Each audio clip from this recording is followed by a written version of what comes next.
السلام عليكم ورحمة الله تعالى وبركاته. وش راكم البنات؟ ان شاء الله كامل تكونوا بصحة جيدة يا رب. شوفوا البنات، اليوم جبت لكم كيكة ولا اروع، سهلة وخفيفة وبنينة في نفس الوقت. هذا المواصفات وكل تتصف بهم، وبالرغم من ان المكونات تاعها قلال. يعني الكيكة هذه اذا كانت تحبي ديريها ديريها في وقت قصير، ما تسحقش منك لا مجهود ولا حتى حاجة. يعني اذا بغيتي ديريها نص ساعة وانتي وجدتيها لولادك كي يروحوا من المدرسة باذن الله. ديريها اختي واكيد ما كيش رايحة تندمي. وبلا ما نطول على حباباتي نروحوا نشوفوا واش درنا في هذا الكيكة تاعنا تاع اليوم.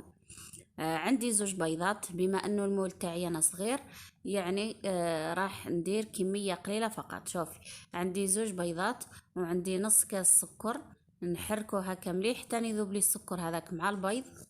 شوفي، نحرك بالفوي، ما استعملت لا باتر ولا حتى حاجة، بالفوي. وانا درت احلى كيكة وخرجت كيما قلت لكم خفيفة ما شاء الله.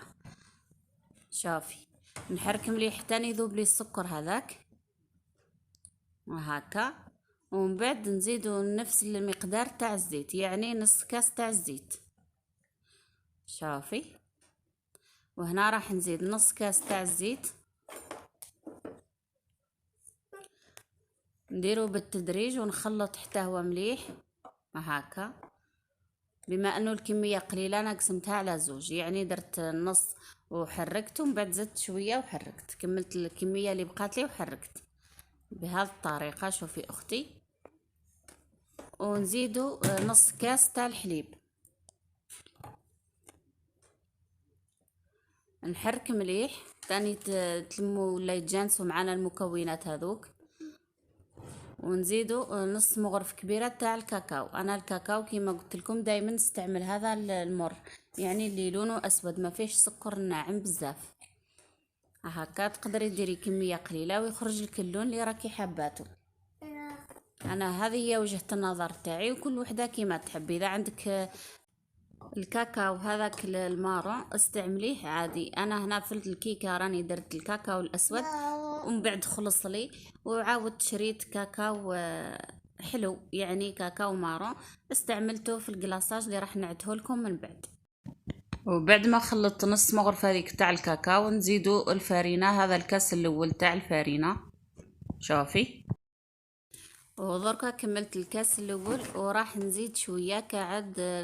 القوام مازال راهي، ولا العجينه نتاعي راهي مازال جاريه شويه. شوفي، ها هنا دخلت الكاس الاول تماما في الخليط تاعنا. حركي مليح اختي باش تشوفي اذا كان راكي خاصه فارينه ولا لا. وهذا الكاس الثاني راح ندير بشويه ونشوف الكميه اللي نحتاجها. شوفي، راني ندخل هنا الفارينه مليح ما يقعدوليش من بعد حبيبات. نزيد شويه هكا. شوفي، هنا راني شكلت رقم 8 ونشوف طراي تنحالي ولا لا. وتحصلت على القوام المطلوب، وبقات لي كميه قليله فقط من الكاس الثاني تاع الفارينه، حوالي ربع كاس اللي بقالي. يعني في الكيكه تاعي درت كاس وكاس غير ربع نتاع الفارينه. ونصب هكا العجينه تاعي في المول. كيما قلت لكم انا المول تاعي صغير، راح نلوح فيه العجينه نتاعي كامل هكا. شوفي حبيبتي، الكيكه هذه تاعنا تاع اليوم راهي سهله، تقدري ديريها كيما قلت لك في رمش عين. ونخبط شويه المول تاعي هكا باش يخرجوا لي الفقاعات هذوك ما يقعدوش في الكيكه تاعنا كي طيب. وندخلها طيب على نار تكون متوسطه، نطيبها من التحت ومن بعد نزيد نطيبها من الفوق. وبعد ما تخرج الكيكه تاعي هذا هو الشكل تاعها كيما راكم تشوفوا حباباتي. وخليها لازم تبرد شويه، ما تنحيهاش من المول وهي سخونه، اي مستحيل تتنحالك. انا خليتها هنا ربع ساعه بردت شويه، ومن بعد نحيلها هكا على الحواف ونحاول نقلبها وراح تتقلب لي بكل سهوله. لانه المول تاعي ثاني راني دهنته بالزيت ودرت له الفارينه. هكا نقلب المول تاعي مليح. شوفي، بشويه هكا. وهاي الكيكه تاعي بعد ما خرجت لي من المول، شوفوا هذيك العلامات هذوك تاع الفارينه. شوفوا ونعاود نردها هكا على وجهها بلا عقل برك. قاعد راهي هشيشة، لو كان ما تسيسيهاش راح تتفتت في يديك. شافي شتي كيفاه خرجت لنا حمرا. ونروحو دركا للكلاصاج تاعنا اللي راح نديروه بنفس المقدار. انا درت كميه قليله، درت بالفنجال، درت فنجال تاع الكاكاو، ودرت فنجال تاع سكر رطب، وفنجال تاع الزيت. هذو هما المكونات تاع الكلاصاج تاعنا. شوفي انا هنا كنت مزروبه، خلطتها برك ولحتها على الكيكه. انتي حبيبتي من الافضل دفيها شويه باش تضمني بلي السكر هذا كامل دامج مع المكونات هذوك. شوفي كيما قلت لك انا حركت مليح بالمغرف وضفتها مباشره.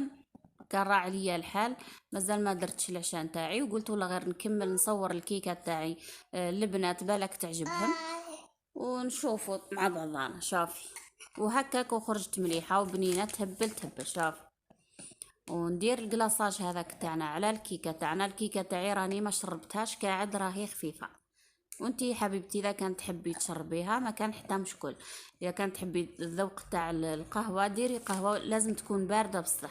ديري قهوه تكون بارده وشربي الكيكه تاعك ومن بعد اقلاصيها كيما تحب حبيبتي.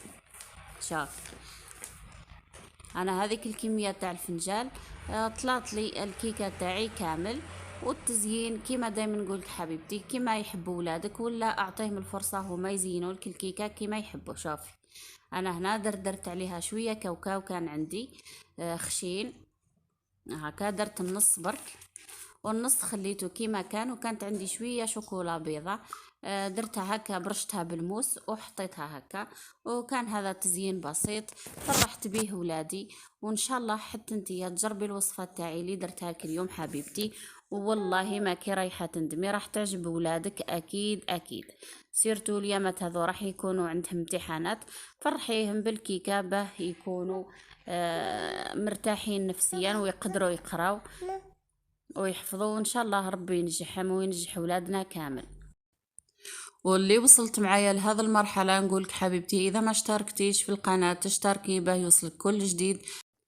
ونقولكم شكرا حبيباتي على المشاهدة. والآن ابقوا على خير ونتلاو في رواحكم وسلام.